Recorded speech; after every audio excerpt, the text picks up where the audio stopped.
She was not born into chaos, she was born into promise. Abigail Carful grew up in Richmond, Virginia, in a home where discipline had a name and love had rules.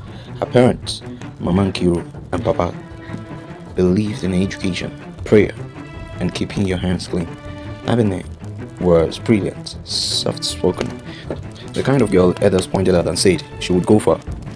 And she did. She earned her way into Hampton University, young, hopeful, hungry for the future. But life has a quiet way of testing the innocent. It doesn't knock, it slips in through love. Abini fell for a man who felt powerful, protective, convincing.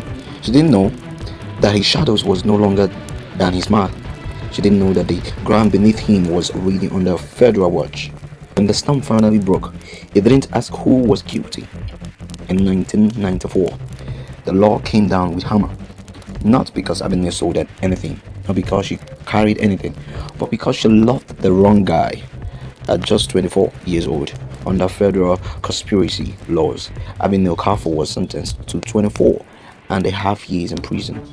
24 years for proximity. 4 months before she was taken away in chains, Abigail gave birth to her son David.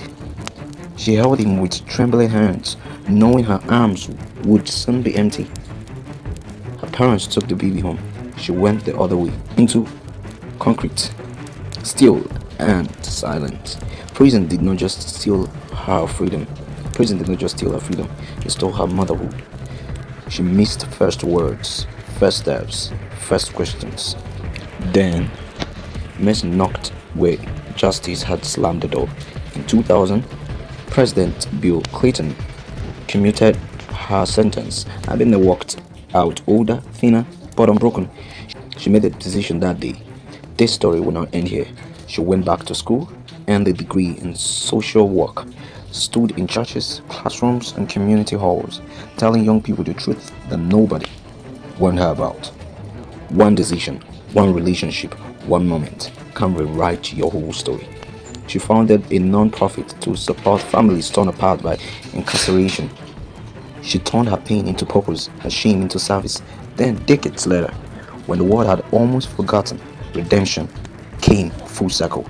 On January 19th, 2025, President Joe Biden signed a full presidential pardon. Not Nancy cleared.